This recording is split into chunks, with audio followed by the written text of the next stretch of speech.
Sundarkand Prabhuji.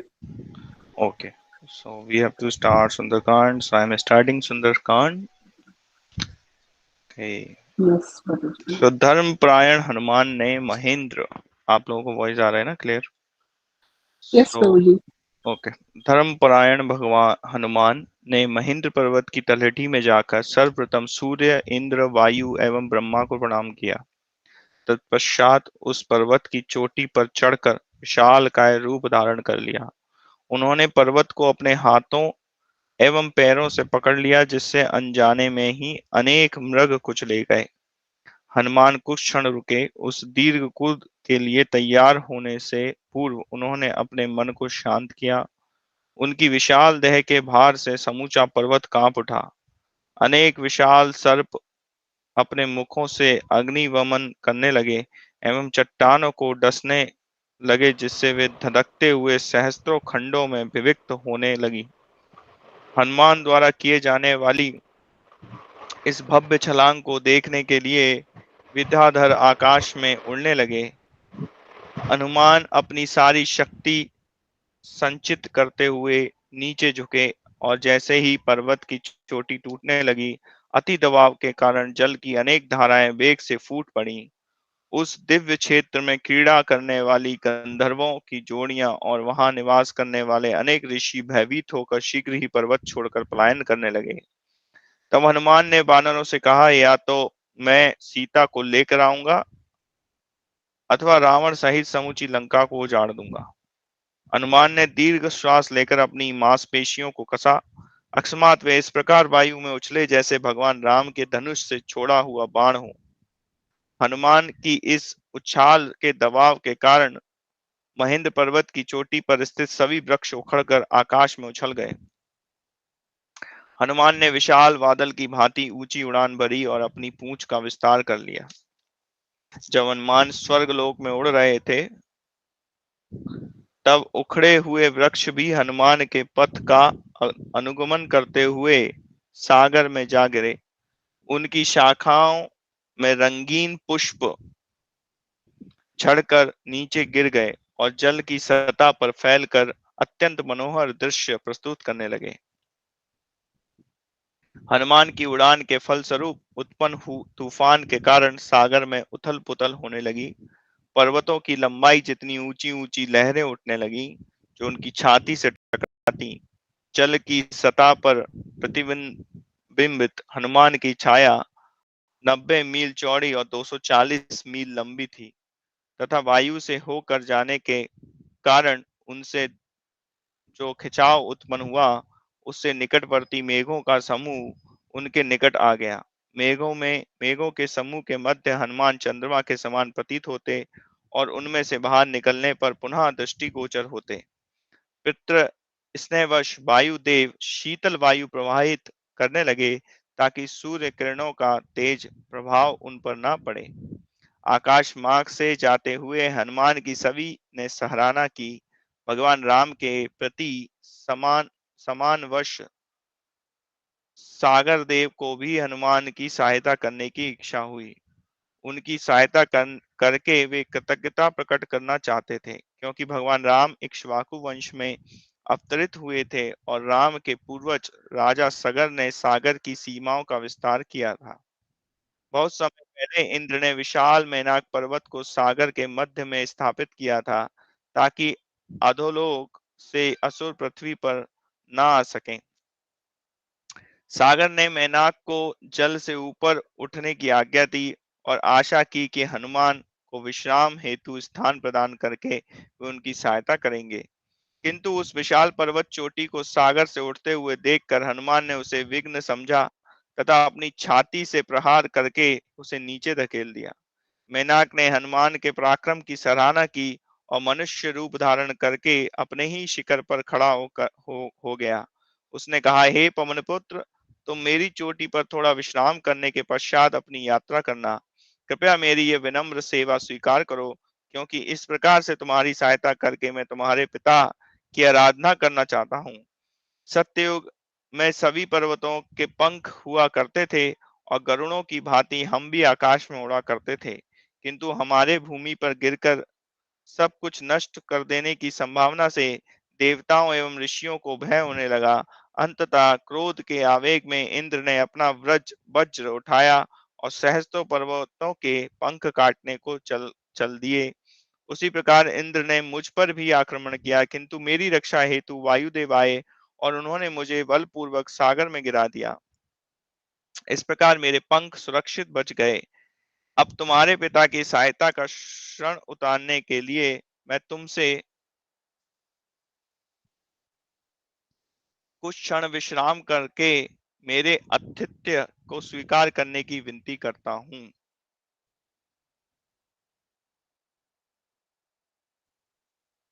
Just a minute.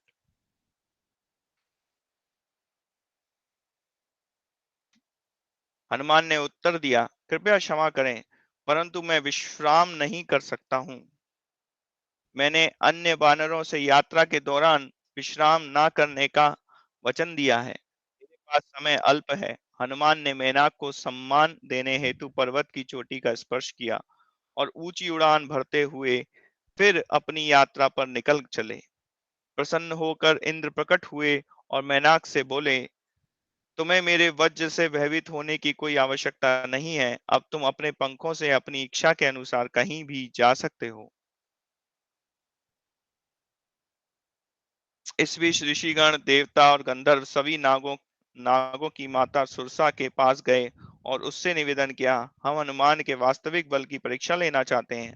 अतः हम चाहते हैं कि आप एक विशाल राक्षसनी का रूप धारण करके उसे रोकने का प्रयत्न करें। वह आपको शीघ्र ही पराजित कर देगा अथवा निराश हो जाएगा। एक पर्वतकाय विशाल विकृत राक्षसनी का रूप धारण करके सुरसा अकस्मात सागर से प्रकट हुई और हनुमान के मार्ग को रोककर खड़ी हो गईं। वह कहने लगी, भगवान ब्रह्मा के वरदान के अनुसार अपने समक्ष उपस्थित किसी भी प्रकार के भोजन को मैं ग्रहण कर सकती हूँ। हे वानर श्रेष्ठ, विधाता ने तुम्हें मेरे मार्ग में भेजा है। अब मैं तुम्हें अपने इस विस्तृत मुख में अंदर प्रविष्ट हो जाने के लिए आमंत्रित करती हूँ। हनुमान ने बताया, भगवान राम की अपहृत पत्नी सीता का पता लगाकर मैं उनकी सेवा करने का प्रयत्न कर रहा हूँ और इस कार्य में तुम्हें मेरी सहायता करनी चाहिए। किंतु यदि तुम इसके बदले मेरा भक्षण ही करना चाहती हो तो सीता का पता लगाने और राम को इसकी सूचना देने के पश्चात मैं अवश्य यहाँ लौट कर आऊंगा और तुम्हारे मुख में प्रविष्ट हो जाऊंगा। सुरसा ने व्यंग किया, अरे मूर्ख, ब्रह्मा के वरदान के कारण तुम्हें तत्काल मेरे मुख के भीतर आना होगा। तब सुरसा ने अपने मुख का विस्तार 10 योजन चौड़ा करके हनुमान का मार्ग रोका। हनुमान ने भी अपने शरीर का विस्तार 10 योजन करके उसे ललकारा, यदि तुम चाहती हो कि मैं तुम्हारे मुख में आऊं तब तुम्हें अपने मुख का विस्तार और अधिक करना होगा। सुरसा ने अपने मुख का विस्तार 20 योजन चौड़ा कर लिया। क्रुद्ध हनुमान ने तब अपना विस्तार 30 योजन कर लिया। प्रत्युत्तर में सुरसा ने अपना मुख 40 योजन कर लिया और तब हनुमान ने विस्तार 50 योजन कर लिया। उसके पश्चात सुरसा ने 60 योजन का मुख लिया। उत्तर में हनुमान ने अपना विस्तार 70 योजन का कर दिया। तब सुरसा ने 80 योजन का विस्तार किया। हनुमान ने 90 योजन का विस्तार कर लिया। फिर सुरसा ने मुख को 100 योजन के विस्तार तक चौड़ा किया। तब क्षण भर में ही हनुमान ने अपना आकार एक अंगूठे के बराबर संकुचित कर लिया और अति वेग से उसके मुख के भीतर जाकर अति शीघ्र बाहर आ गए और बोले, हे दक्ष सुता, अब तुम्हारे वरदान की शर्त पूर्ण हो गई है और मैं अपनी यात्रा पर निकलता हूँ। हनुमान की चतुराई पूर्ण विजय से सुरसा प्रसन्न हुई। वह अपने मूल रूप में उसके समक्ष प्रकट होकर बोली, वाह वानर श्रेष्ठ, अब तुम जाओ और अपना कार्य पूर्ण करो। तुम शीघ्र ही सीता और भगवान राम का मिलन करवाओ। हनुमान आकाश में उड़ते हुए आगे निकल चले। अकस्मात सिम्हिका नाम की राक्षसनी ने उनकी छाया को पकड़ लिया। इस घटना से अनभिज्ञ हनुमान ने पहले सोचा कि उनकी शक्ति घट रही है, किंतु चारों ओर देखने पर पाया कि सागर के से एक विशाल भयंकर राक्षसनी निकल रही है। हनुमान की ओर बढ़ते हुए उसने जैसे ही अपना मुख चौड़ा करके खोला, हनुमान ने भी अपनी काया का विस्तार कर लिया, किंतु कुशाग्र बुद्धि वाले हनुमान को शीघ्र ही आभास हुआ कि राक्षसनी का मुख अभी भी उन्हें निगल पाने के लिए पर्याप्त चौड़ा था। अतः हनुमान ने पैतरा बदलते हुए अकस्मात अपनी काया को अति लघु रूप दे दिया। तब वे उसके मुख में घुसकर उसके विशालकाय शरीर में प्रविष्ट हो गए और उन्होंने अपने नुकीले पंजों से उसके हृदय को चीर दिया, फिर उसके शरीर से निकलकर अपना विस्तृत आकार धारण किया। सिम्माहिक को जल में मरकर गिरते हुए देख सिद्ध चरण चारण और विद्याधर सभी इस विजय के लिए हनुमान का गुणगान करने लगे। कुछ ही समय पश्चात लंका के दूरस्थ तट पर स्थित वन और समुद्री तट दिखाई देने लगे। यह सोचकर कि राक्षस उन्हें पहचान लेंगे, हनुमान ने सामान्य आकार धारण किया और वे लंका द्वीप के मुख्य पर्वत त्रिकुट त्रिकुट के एक विषम दरे पर जाकर बैठ गए। 100 योजन की छलांग लगाने के पश्चात हनुमान को तनिक भी थकान का अनुभव न हुआ। ऊपर की ओर देखने पर उन्हें आश्चर्यजनक नगरी लंका दिखाई दी, जो चारों ओर से कमल पुष्पों से परिपूर्ण गहरी घाटियों से घिरी हुई थी। यह सब उन्होंने त्रिकुट पर्वत के शिखर पर से देखा। नगर ऊंची स्वर्ण दीवारों से घिरा हुआ था, जहां भयंकर राक्षसों का सख्त पहरा था। जब हनुमान लंका के उत्तरी द्वार के निकट पहुंचे, तब उन्होंने ऊंचे श्वेत महल और चौड़े मार्ग देखे, जिन पर स्वर्ण मेहराब थे और सभी स्थानों पर अनेक भयंकर कुरूप राक्षस नाना प्रकार के हथियारों सहित खड़े थे। वे राक्षस अपनी इच्छा अनुसार कोई भी रूप धारण कर सकते थे। हनुमान ने सोचा, यह नगरी तो अजय प्रतीत होती है, देवता भी इसे नहीं जीत सकते, तब वानर की सेना की क्या योग्यता है।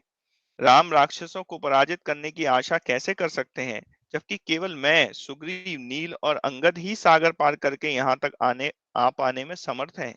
तथापि मेरा प्रथम कर्तव्य यह पता करना है कि सीता जीवित है या नहीं। मुझे उनसे भेंट करने के विषय में सावधानी पूर्वक विचार करना होगा, क्योंकि यदि दूत कुशल ना हो तो उत्तम योजना भी कभी-कभी विफल हो जाती है। यहाँ के संतरी अत्यंत चौकन्ने प्रतीत होते हैं, अतएव मैं अपने वास्तविक स्वरूप में प्रवेश नहीं कर सकता हूँ। ऐसा लगता है कि वायु के लिए भी लंका में छुपकर प्रवेश करना असंभव है। मुझे सूक्ष्म रूप धारण करके रात्रि के समय नगर में प्रवेश करना चाहिए। हनुमान सूर्यास्त की उत्सुकता पूर्वक, आप लोगों को मेरा आवाज आ रहा है? Yes, Prabhuji. Okay okay. Hanuman सूर्यास्त की उत्सुकता पूर्वक प्रतीक्षा करने लगे और अंततः अंधेरा होने पर बिल्ली के जितना लघु रूप धारण करके ऊंची दीवार को कूदकर लंका में प्रवेश कर गए। हनुमान ने उस नगरी को अपनी कल्पना से परे पाया। वह 7-8 मंजिलों वाले महलों से भरी थी, जिन पर सोना एवं जवाहरात जड़े हुए थे। समूची नगरी ऐसे भव्य भवनों से भरी हुई थी, जिनकी खिड़कियों पर हीरे जड़ित जालियां लगी हुई थीं। भीतर सुंदर स्त्रियां थीं और हंसी एवं मधुर संगीत की ध्वनि सुनाई दे रही थी। समूचे नगर में राक्षस ब्राह्मण रावण की रक्षा के लिए प्रार्थना कर रहे थे एवं वैदिक मंत्रों का उच्चारण कर रहे थे। चंद्रमा क्षितिज के से ऊपर उठा और अपनी किरणें बिखेर कर हनुमान को सहयोग देने लगा।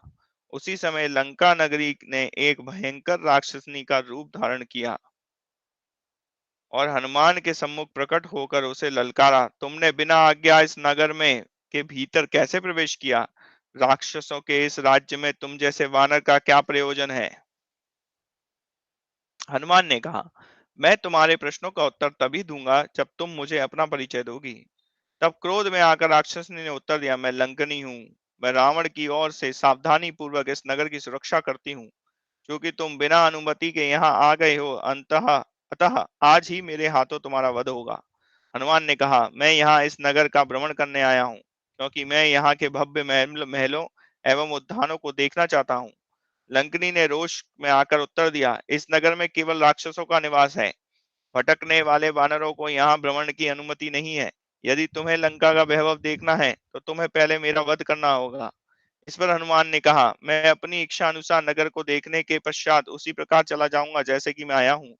क्रुद्ध लंकनी चिल्ला उठी, तुम ऐसा नहीं कर सकते, और अपनी बाईं हथेली से उसने हनुमान पर प्रहार किया।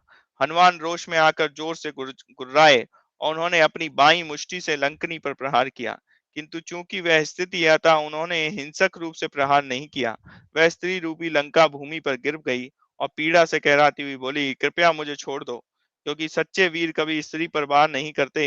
एक बार बहुत पहले भगवान ब्रह्मा ने मुझसे कहा था, जब तुम किसी वानर द्वारा पराजित कर दी जाओगी, तब अपनी नगरी और सभी राक्षसों का विनाश निश्चित जान लेना। अतः मैं अपनी पराजय स्वीकार करती हूँ, क्योंकि मैं समझ गई हूँ कि अब रावण का अंत निकट आ गया है। हे वानर, मैं तुम्हें लंका में प्रवेश करने की अनुमति देती हूँ। हनुमान एक छत से दूसरी छत पर छलांगे लगाते हुए शीघ्र ही समूची नगरी का भ्रमण करने लगे। उन्होंने भिन्न वेश धारण किए हुए अनेक गुप्तचरों को देखा। उन्होंने रावण के महल की सुरक्षा हेतु, जो पूर्ण रूपेण स्वर्ण चार दीवारी से घिरा था, तैनात 1 लाख राक्षसों की सेना को भी देखा। लंका में घूम घूम कर सीता की खोज करते हुए हनुमान ने उन भव्य महलों को देखा, जिनके किवाड़ पर जवाहरात जड़े हुए थे। अंदर की दीवारें धूल रहित एवं स्फटिक के समान साफ थी। फर्श पर चिता चिताकर्षक चित्त आश चित्त आकर्षक नक्काशियां बनी हुई थी। बरामदे की ओर जाने वाले सोपानों पर भी स्वर्ण और रजत की महीन तारों से नक्काशी की गई थी, और उनके ऊपर भव्य गुंबद तथा भीतरी छतें निर्मित थीं।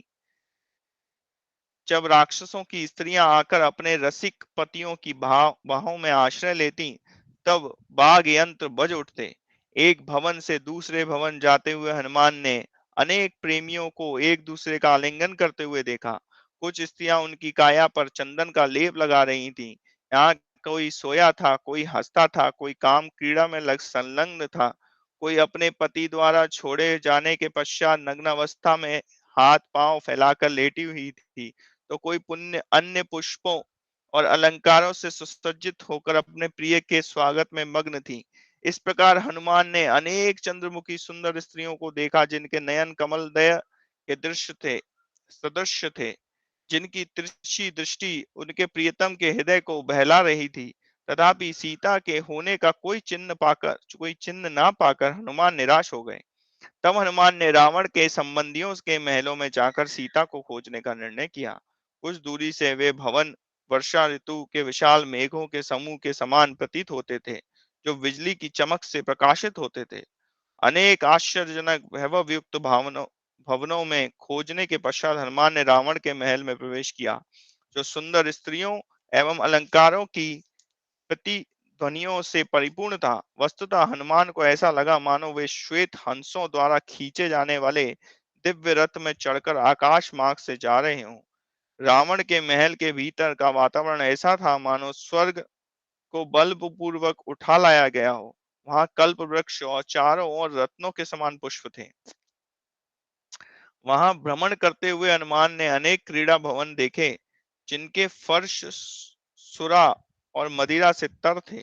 ऐसे अनेक कक्ष थे, नाना प्रकार के हथियारों तथा अनेक खजानों से भरे हुए थे।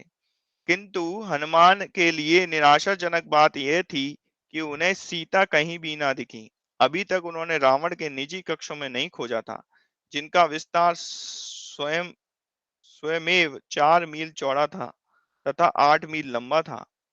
रावण के उस बृहत प्रदेश में घूमते हुए हनुमान ने उन कक्षों में प्रवेश करने के उपायों पर विचार किया।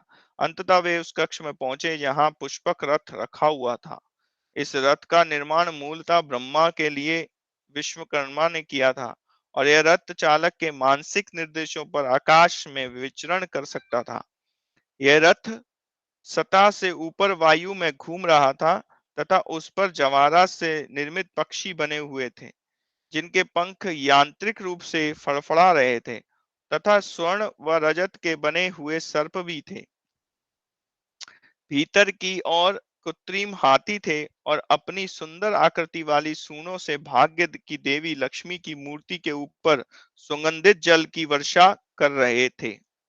लक्ष्मी की मूर्ति शोभायमान रूप से जल कुंड में स्थित थी, जिसके चारों सुंदर हाथों में एक एक कमल का पुष्प था। पुष्पक रथ किसी विशाल चलायमान पर्वत की भांति प्रतीत हो रहा था, जो स्वर्ण सोपानों, श्वेत स्फटिक के फर्श एवं नील मणि से निर्मित आलिंदों से युक्त था।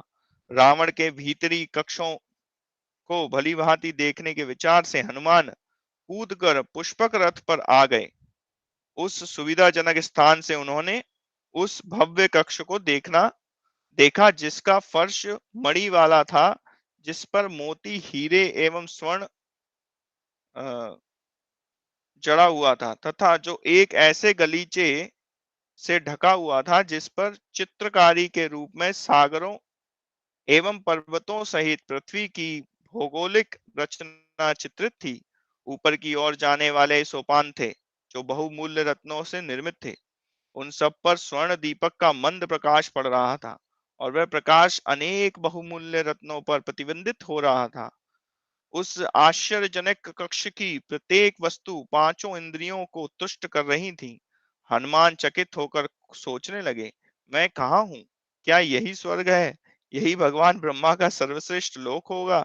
आंतरिक कक्षों में जाने पर हनुमान ने देखा कि सहस्त्रों सुंदर स्त्रियां रंगीन वस्त्र धारण करके बहुमूल्य गलीचों पर लेटी हुई थीं। आधी रात व्यतीत हो जाने के कारण वे मदो मदोन्मत्त कर देने वाली मदिरा के प्रभाव से थक कर घोर निद्रा में सोई हुई थीं। उनके रत्न जड़ित कंगन, कमरधानी तथा घुंघरू सभी शांत थे, तथापि वे इस प्रकार दे दिव्यमान थी मानो कमल से भरा कोई जलाशय हो, जिसमें शांत हंस एवं निर्दल निद्रालीन भमर हो।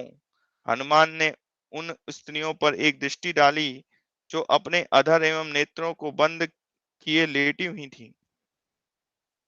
उनके बंद अधर ऐसे प्रतीत हो रहे थे मानो कमल दल हो जो सूर्यास्त होने की बंद होते ही बंद हो गए हों। अपनी मूर्छों में उन स्त्रियों के केश बिखर गए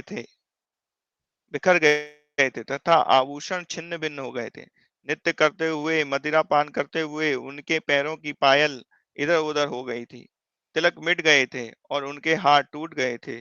उनकी कमर धनिया शिथिल पड़ गई थी, वस्त्रों में सिकुड़न पड़ गई थी तथा पुष्पों के हाथ टूटकर कुचल दिए गए थे। वे पुष्पों वाली ऐसी लताओं के समान प्रतीत हो रही थीं जो हाथी के पैरों तले कुचल दी गई हों।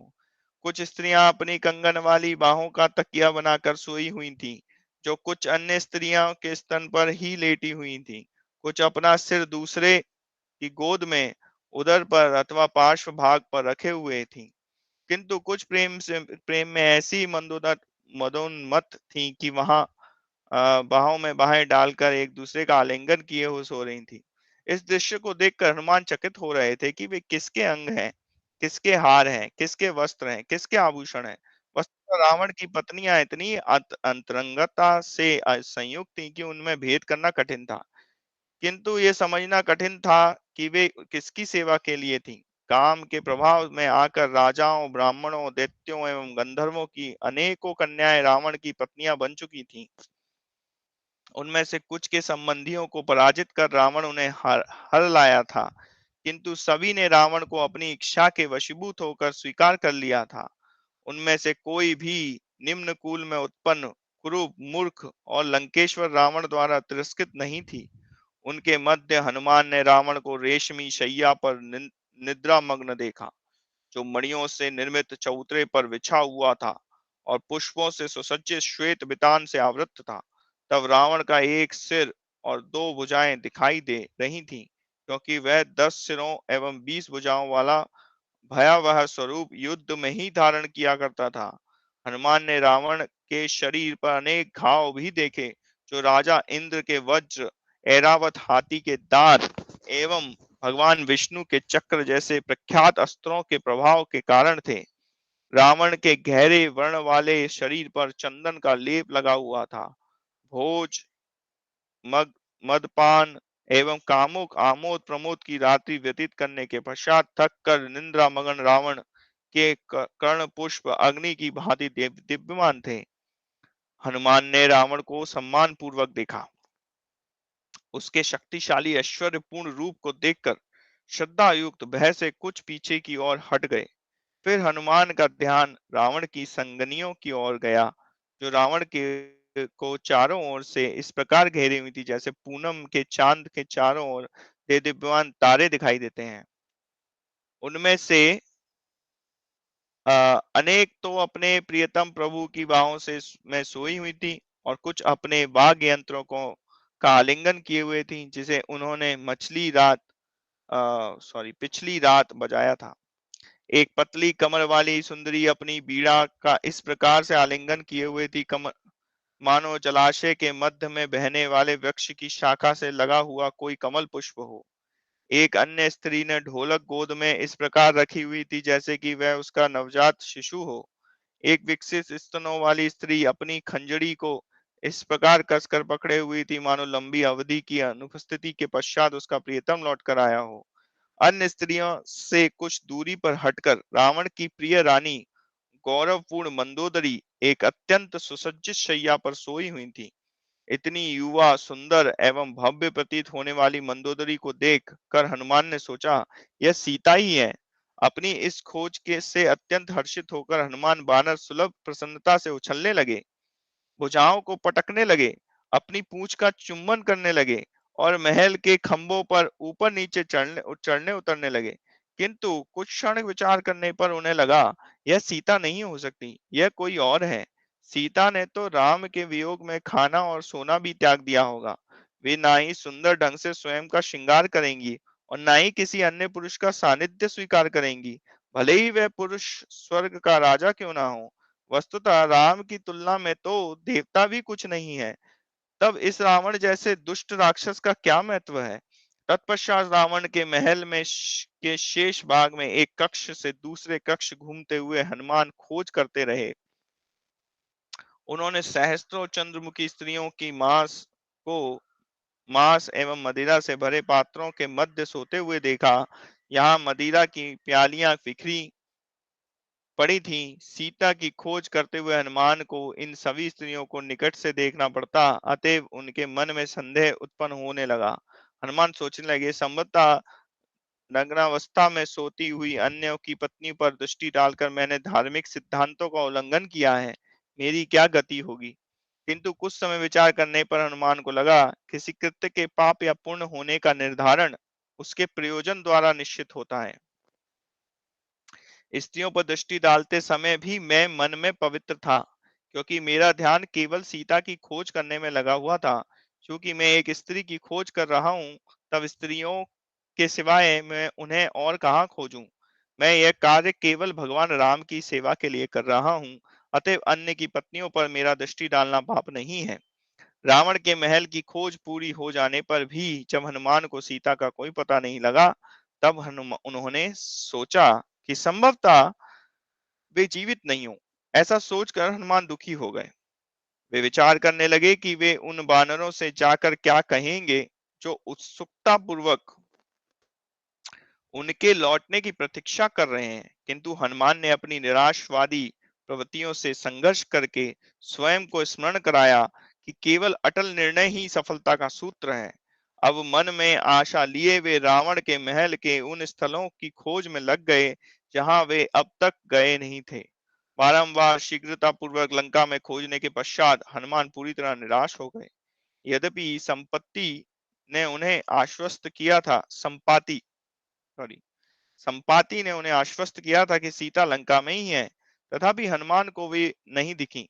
वे सोचने लगे कि क्या हुआ होगा। संभवतः सीता ने रावण द्वारा लंका में लाए जाते समय भय के कारण प्राण त्याग दिए होंगे। संभवतः राम के भय से रावण ने उन्हें छोड़ दिया होगा।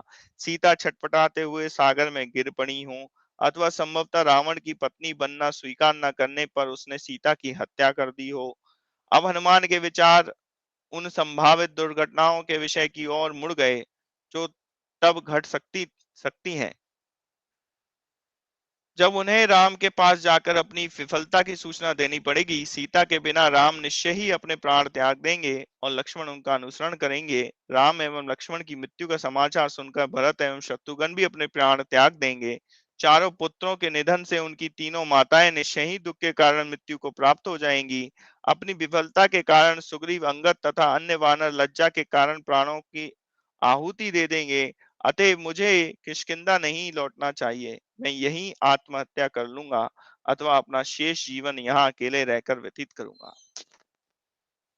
जब हनुमान इन सब निराशाजनक विचारों से मुक्त हुए, तब सोचने लगे, हो सकता है मैं रावण का वध कर दूं अथवा उसे पकड़कर राम के पास ले जाऊं ताकि वे मानव बलि के रूप में उसे भगवान शिव को अर्पित कर सकें। लंका की सुरक्षा हेतु निर्मित एक ऊंची दीवार पर बैठे हुए हनुमान को नगर के छोर पर स्थिर अशोक वृक्षों की एक वाटिका दिखाई पड़ी, जहां वे अब तक खोजने के लिए नहीं गए थे। हनुमान ने वहां जाने का निश्चय किया। पहले उन्होंने राम, लक्ष्मण एवं मुख्य देवी देवताओं को प्रणाम किया। तब उन्होंने उस सुरक्षा दीवार से छलांग लगाई और अशोक वाटिका में कूद गए। कुछ समय वाटिका में इधर उधर घूमने के पश्चात वे वहां के दृश्य को भलीभांति देखने के विचार से एक ऊंचे वृक्ष पर जा बैठे। वृक्ष के शिखर पर से हनुमान ने पर्वत से निकलने वाले जल प्रपात को देखा, जो बहकर कमल पुष्प वाले जलाशय में जाता था। पुष्पधारी वृक्षों से घिरा वह उद्यान सीता के लिए उचित स्थान प्रतीत होता था। हनुमान ने इस आशा में कुछ समय तक वहीं ठहरने का निश्चय किया कि सीता प्रातः काल में स्नान ध्यान करने आएंगी। दूसरी ओर दृष्टि डालने पर एक ऊंचा मंदिर दिखाई दिया, जो 1000 स्तंभों पर निर्मित था और निकट के एक उद्यान में स्थित था। उस मंदिर के सामने एक स्त्री महीन पीले वर्ण के मलिन वस्त्र धारण किए बैठी थी। वह उपवास के कारण दुर्बल प्रतीत होती थी और दुख के कारण बार बार गहरी सांसें ले रही थी। यद्यपि उसका मुख आंसुओं से भीगा था और चिंतित एवं थका हुआ जान पड़ता था, किंतु एक प्रकार की दिव्य प्रभा से दिव्यमान थी। अनेक राक्षसनियों से घिरी हुई वह ऐसी प्रतीत होती थी मानो धुएं से आच्छादित अग्नि हो। हनुमान समझ गए कि वे यह वही स्त्री है जिसे उन्होंने रावण द्वारा ले जाते हुए देखा था। जो आभूषण उन्होंने धारण किए थे वे राम द्वारा वर्णित आभूषणों से मिलते थे। अतः हनुमान ने उन्हें भी पहचान लिया। हनुमान ने उस स्त्री के चंद्रमा के समान मुख, सुंदर भौं, उन्नत स्तन, देदीप्यमान लाल अधर, पतली कमर, कमल नयन तथा कोमल और सुडौल अंगों पर दृष्टि डाली तथा अंततः यह निष्कर्ष पर पहुंचे कि यह स्त्री सीता ही है। यद्यपि उनका सौंदर्य काम की देवी के समान, किंतु वे तपस्या करती हुई तपस्विनी की भांति भूमि पर बैठी हुई थी। वे अत्यंत तेजस्विनी प्रतीत हो रही थी, किंतु अतिशय शोक में ग्रस्त थी। उन्हें देखकर ऐसा लगता था जैसे वे किसी पवित्र ग्रंथ की गलत व्याख्या, लुटी हुई संपत्ति, टूटा हुआ विश्वास, पराजित आशा, अवरुद्ध आदर्श, भ्रष्ट ज्ञान अथवा कुप्रसिद्धि हो। हनुमान ने विचार किया, यही वह स्त्री है जिसे राम प्रेम करते हैं, जिसके लिए वे व्यथित हैं, कभी दया तो कभी शोक करते हैं, उनके लिए द्रवित होते हैं, जिनकी सुरक्षा वे नहीं कर पाए, जिसके लिए उनके हृदय में कोमल भाव उत्पन्न होते हैं, क्योंकि वह पूर्णतः उन्हीं पर निर्भर हैं और अपनी प्रियतमा पत्नी के अकस्मात वियोग के कारण शोक करते हैं। सीता का आकर्षण और सौंदर्य राम के समान ही है। वास्तव में उनके लिए छलांग लगाकर लंका आना और राक्षस का वध करने का कष्ट सहन करना उचित है। वस्तुतः यदि तराजू के एक पल्ले पर सीता को और दूसरे पल्ले पर तीनों लोक के प्रभुत्व को रखा जाए, तब दूसरा पल्ला सीता की योग्यता के एक अंश की भी बराबरी नहीं कर पाएगा। रावण के हाथों उनको दी जा रही व्यथा को देखना अत्यंत कष्टकर है। तथापि मैं जानता हूं कि राम नित्य स्मरण सीता को इस पीड़ा की अनुभूति नहीं होने होने देता होगा। स्मरण सीता को। ओके। हनुमान की सहायता के लिए चंद्रमा उदित हुआ ताकि वे सीता और उनके चारों ओर तैनात भयानक राक्षसनियों को देख सकें। उनमें से कुछ राक्षसनियों की केवल एक ही आंख थी अथवा एक ही कान था। एक राक्षसनी की समूची काया पर कान ही कान थे और एक अन्य की नाक उसके ललाट के मध्य में थी। किसी के सिर पर बाल नहीं थे तो कुछ बौनी थी, कुछ कुबड़ी थी, कुछ के अधर ठोड़ी की ओर लटके हुए थे। उनमें से कुछ के सिर तो शूकर, मृग, व्याघ्र या घोड़े के सिर के समान थे। कुछ को एक ही हाथ अथवा पैर था। कबंध के समान कुछ राक्षसनियों के ललाट उनके शरीर में घुसे हुए थे। उनमें से अधिकांश के शरीर मांस और रक्त से सने हुए थे। सीता का पता मिलने के हर्ष में हनुमान के नेत्रों में आंसू छलक आए। रात्रि व्यतीत होने लगी और हनुमान वहीं अशोक वृक्ष के शिखर पर बैठे हुए सीता को देख रहे थे। वाद्य यंत्रों सहित अपना यशोगान करने वाले भाटों को सुनकर रावण प्रभात होने से पूर्व ही जाग गया। रावण उड़ते ही सीता के विषय में सोचने लगा, क्योंकि वह उनके प्रति अपनी आसक्ति को नियंत्रित करने में असमर्थ था। विदेह की राजकुमारी के प्रति अपनी इंद्रिय लालसा को नियंत्रित करने में असमर्थ रावण 100 सुंदरियों के साथ अशोक वाटिका की ओर चल पड़ा। उन स्त्रियों के हाथ में स्वर्ण दीपक, चांवर, गद्दे, जल और अन्य सामग्रियां थीं। पूर्व रात्रि के नशे के प्रभाव में अब भी रावण डगमगा रहा था। उसके पीछे अनेक सुंदर स्त्रियां चल रही थीं, जो मेघों के पीछे से दिव्यमान सौदामनी सी प्रतीत होती थीं। रावण को आते हुए देखकर हनुमान ने स्वयं को सघन पत्तियों वाली शाखा के पीछे छुपा लिया। सीता ने जैसे ही रावण को आते देखा, उन्होंने यथासंभव अपना तन ढक लिया और कांपते हुए विलाप करने लगी। नीचे भूमि पर बैठी वे किसी समुद्री तूफान में फंसी दुर्बल नाव की भांति हिल रही थी। अपनी उस दयनीय दशा में सीता ऐसी प्रतीत हो रही थी जैसे ज्ञान धूमिल पड़ गया हो, आशा पराजित हो गई हो, किसी की आज्ञा अवहेलना हुई हो या कोई पवित्र वेदी दूषित हो गई हो। वे ऐसी लग रही थी मानो पूर्णिमा के चंद्रमा पर ग्रहण लग गया हो, मानो किसी सेना की करारी पराजय हुई या कोई ऐसा जल स्रोत जो अनावृष्ट के कारण सूख गया हो। वे उस जलाशय की भांति दिखाई पड़ रही थी जिसके कमल नष्ट हो गए हों। वे एक बुझी हुई ज्वाला अथवा भय के कारण भागे हुए पक्षी के समान लग रही थी। उपवास और शोक से सीता का तन क्षीण और मन उदास हो गया था। रावण सीता के सन्मुख आकर उन्हें बहकाने की आशा में बोलने लगा, हे सर्व सुंदरी, अपने सुडोल स्तनों एवं पतली कमर को क्यों ढकती हो? हे विशाल नयनों वाली सुंदरी, मैं तुम्हारे प्रेम में व्याकुल हूँ। अतएव तुम अपनी लज्जा त्याग दो, मेरी बात मान लो प्रिय। तुम्हें पाने की मेरी असहनीय लालसा को पूर्ण करो। पराई स्त्रियों को हर लाना या उनका शील भंग करना सदैव से राक्षसों की रीति रही है, किंतु मैं तब तक तुम्हारा स्पर्श नहीं करूंगा जब तक कि तुम स्वेच्छा से मुझे स्वीकार न कर लो। हे सुंदरी, तुम आसन रहित भूमि पर क्यों बैठी हो? तुमने मैले वस्त्र क्यों धारण किए हैं और क्यों आकरण उपवास करती हो? तुम अपने केशों की एक चोटी क्यों बनाती हो? निरंतर क्या चिंतन करती रहती हो? तुम्हारे समान चित्ताकर्षक राजकुमारी को ऐसा व्यवहार शोभा नहीं देता। मेरी रानी बन जाओ और उस रजोचित वैभव का आनंद लो जिसकी समता तीनों लोक में नहीं है। तुम्हें सर्वोत्तम हार, चंदन के लेप, इत्र और आभूषण मिलेंगे। खाने के लिए उत्तम भोजन, पीने के लिए सुस्वादु पेय एवं विश्राम करने के लिए बहुमूल्य शैया मिलेगी। तुम संगीत, गान तथा नृत्य का आनंद उठा सकती हो।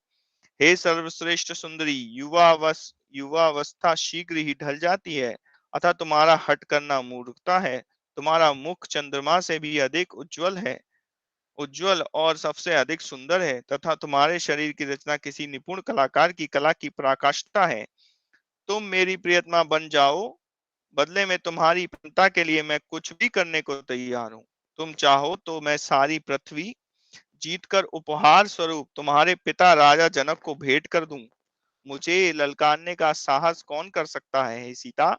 तुम्हें देखकर मैं इस प्रकार आसक्त हो गया हूं कि मुझे अपनी किसी पत्नी के साथ आनंद का अनुभव नहीं होता, मंदोदरी के साथ भी नहीं। तुम उस राम की विश्वास पात्र बने रहने का हठ क्यों करती हो, जो एक साधारण मानव है और मेरी तुलना में मार्ग के एक तिनके के समान है? मुझे राम के जीवित होने में भी संदेह है। यदि जीवित हो भी तो तुम फिर उससे कभी नहीं मिल पाओगी। सीता ने रावण से प्रत्यक्ष संपर्क करने की अपनी अनिच्छा के संकेत स्वरूप स्वयं एवं रावण के मध्य एक तिनके को रख दिया। वे भद्रता पूर्वक बोली, तुम अपना मन मुझसे विमुख करके अपनी पत्नियों के साथ लगाओ। तुम मुझे कभी प्राप्त नहीं कर सकोगे। ठीक उसी प्रकार जैसे कि एक पापी मनुष्य पूर्णता को प्राप्त कर पाने में असफल होता है, मैं कुलीन परिवार में उत्पन्न हुई थी एवं धार्मिक रीतियों के अनुसार मेरा विवाह हुआ है। मैं धार्मिक नियमों के विरुद्ध कोई कार्य नहीं करूंगी। मेरी सहमति प्राप्त करने की आशा छोड़ दो। रावण की ओर पीट करके सीता ने आगे बोला, चूंकि तुम स्वयं को धर्म के मार्ग से च्युत करके नीति के विरुद्ध कार्य कर रहे हो, अतः तुम अपने संपूर्ण राज्य के विनाश का कारण बनोगे। उन व्यक्तियों का अनुसरण क्यों नहीं करते जो स्वयं अपनी एवं अन्य पत्नियों की रक्षा करते हैं।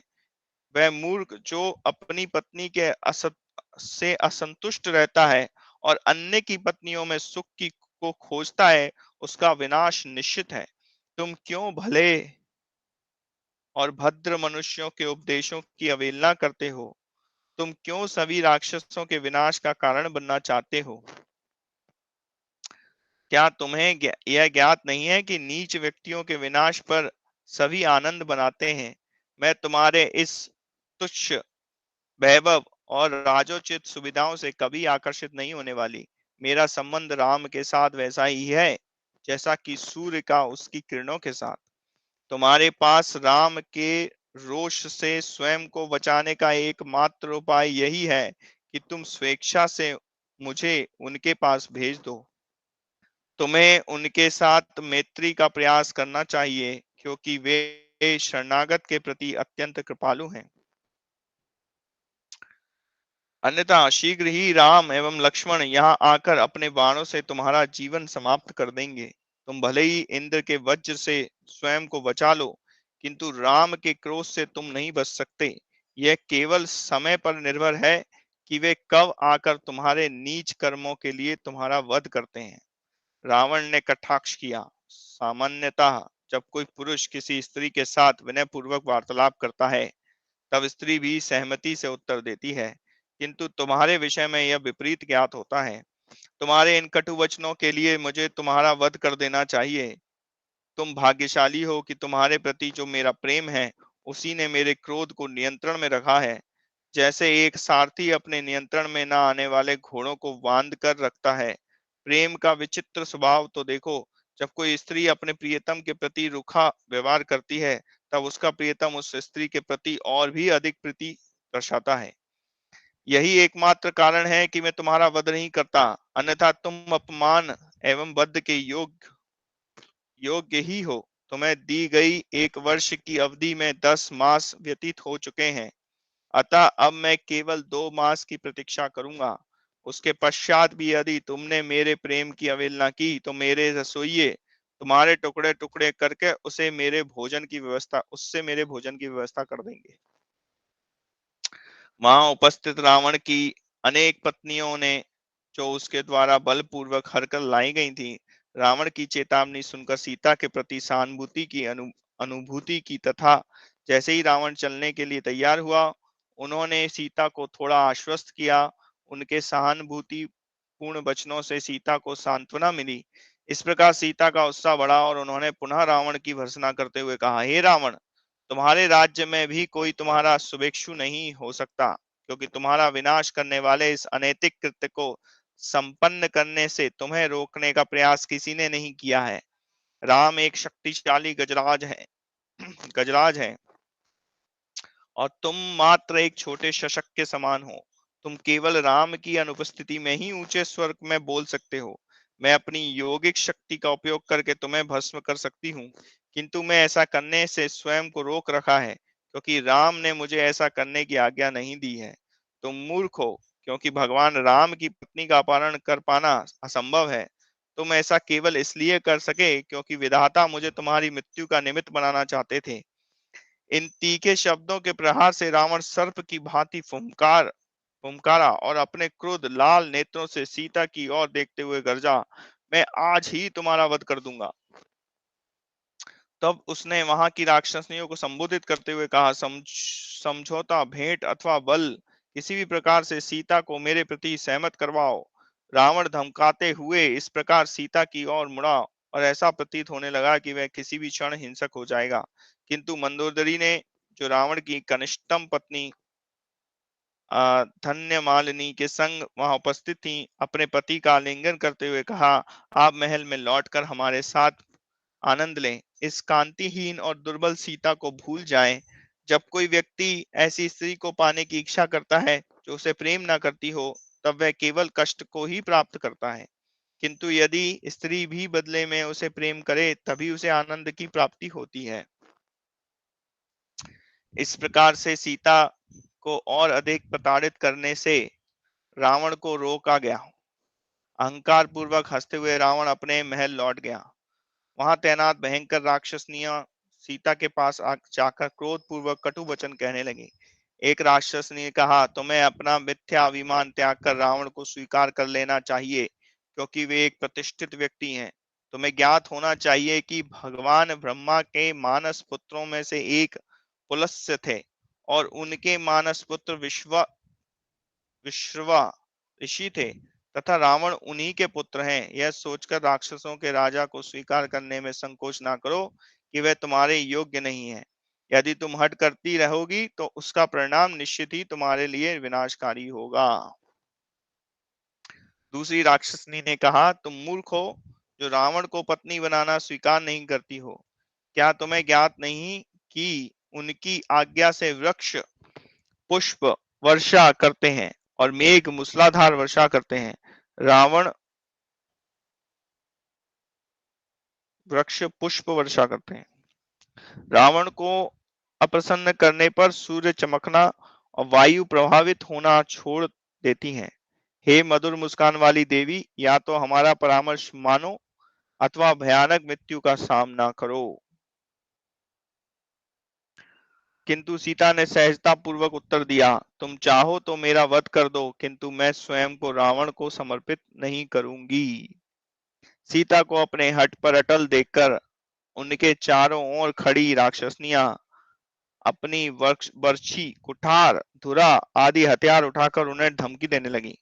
एक राक्षसनी चिल्लाई, तुम युवती हो, कोमल व मृदु हो। यदि तुमने स्वयं को रावण को समर्पित नहीं किया, तो इसी क्षण में तुम्हारे हृदय, यकृत और पीलिया का भक्षण कर लूंगी। दूसरी ने कहा, मैं तुम्हारे गुलाब के लाल गालों को खा जाऊंगी, गुलाब जिससे लाल गालों को खा जाऊंगी। मैं तुम्हारी रसीली जंगा का स्वाद लूंगी, तुम्हारा उष्ट रक्त भी पी जाऊंगी। तब बीच में एक अन्य राक्षसनी बोल पड़ी, मुझे यह झगड़े पसंद नहीं है, चलो इसे काट कर समान भागों में विभाजित कर लें, मदिरा मंगवाई जाए। आज हम सब इसके मांस के भोज का उत्सव मनाएंगे और देवी भद्रकाली के सम्मुख नृत्य करेंगे। इस प्रकार के भयानक वचनों को सीता सहन न कर सकी और फपक कर रो पड़ी। भय के मारे कांपती हुई वह उच्च स्वर में बोले, हे राम, हे लक्ष्मण। सीता विलाप करने लगी, राम मेरी रक्षा के लिए क्यों नहीं आते? संभवतः उन्हें ज्ञात ही नहीं कि मैं कहाँ हूँ। हो सकता है वह मेरे वियोग से मृत्यु को प्राप्त करके स्वर्ग में चले गए हों। संभवतः रावण ने छल कपट से उनका वध कर दिया हो। हाय, इन राक्षसों का वध करने के पश्चात राम कब मुझे अयोध्या वापस लेकर जाएंगे? मैं इतनी अभागिन क्यों हूँ कि मैं तुरंत प्राण त्याग नहीं कर सकती? यदि मैं मृत्यु को प्राप्त करती, तब वह मृत्यु भी निश्चय ही इस असहनीय पीड़ा से बेहतर होती।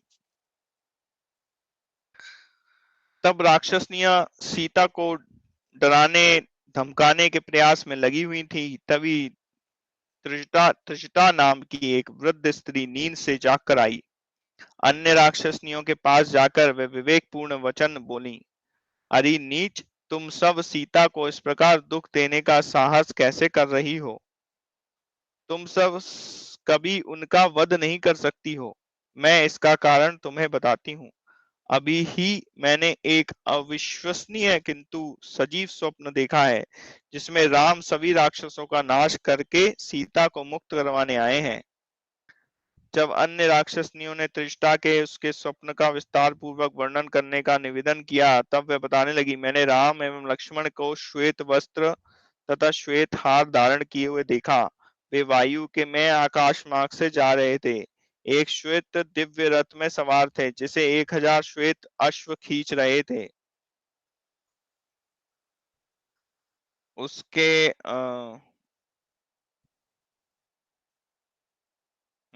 उसके पश्चात दृश्य परिवर्तित हो गया और मैंने राम को श्वेत वस्त्र धारण किए हुए 4 दांतों वाले एक विशालकाय हाथी पर बैठे हुए देखा। श्वेत वस्त्र धारण किए हुए सीता भी सागर के मध्य में स्थित एक श्वेत पर्वत पर खड़ी थी। जब राम निकट आए तब सीता उस हाथी पर चढ़ गई और इस प्रकार से उनका अपने पति के साथ पूर्ण मिलन हुआ। तत्पश्चात मैंने राम, सीता एवं लक्ष्मण को पुष्पक रथ में बैठकर आकाश मार्ग द्वारा उत्तर दिशा में जाते हुए देखा। तब मैंने अपने स्वप्न में रावण को गंजे सिर और शरीर पर लाल चंदन के लेप में साथ देखा। वह गधों द्वारा खींचे जाने वाले रथ पर सवार था, तेल पी रहा था और ऐसे हंस रहा था मानो विक्षिप्त हो गया हो। जैसे ही रथ चला, रावण एक धूमिल नरक में जाकर उद्दृश्य हो गया, जहां से अपवित्र वस्तुओं की दुर्गंध आ रही थी। मैंने कुंभकर्ण और रावण के पुत्रों को भी वही दशा में देखा, किंतु विभीषण 4 दांतों वाले हाथी पर सवार थे, जो एक वितान से आच्छादित था और शंख एवं नगाड़ों द्वारा उद्घोषण की जा रही थी। अंत में मैंने देखा कि सारी लंका नष्ट होकर सागर में गिर गई। मुझे ऐसा लगता है कि शीघ्र ही राम आकर राक्षसों का विनाश करेंगे और सीता को मुक्त करवाएंगे। अब सीता को प्रताड़ित करना छोड़ दो और क्षमा हेतु उनसे प्रार्थना करो। इस बीच सीता को अपने निर्दोष शरीर में मंगल सुकून का भास हुआ, जैसे अनेक सेवक किसी धान्य की उत्सुकता पूर्वक प्रतीक्षा करते हैं। उनकी कमल के समान वाई आंख एवं वाई वहां भी फड़कने लगी। सीता की सुंदर वाई जंगा भी ऐसे फड़कने लगी मानो राम स्वयं उनके सम्मुख खड़े हों। यह सब देखकर त्रिष्टा बोली, इन सभी मंगल शकुनों को देखकर मैं समझ सकती हूँ कि सीता को शीघ्र ही अति शुभ संदेश प्राप्त होने वाला है। यह सुनकर सीता गर्वित हो उठी और बोली, यदि तुम्हारे वचन सत्य होते हैं तब निश्चय ही मेरे पति के रोष से तुम्हारी सुरक्षा की सभी व्यवस्था की जाएगी। हरे Krishna. Okay, I think we should stop here for today. So we are in between of Sundarkand. So we will finish this, I think, in next class, maybe. Yeah. Hare Krishna.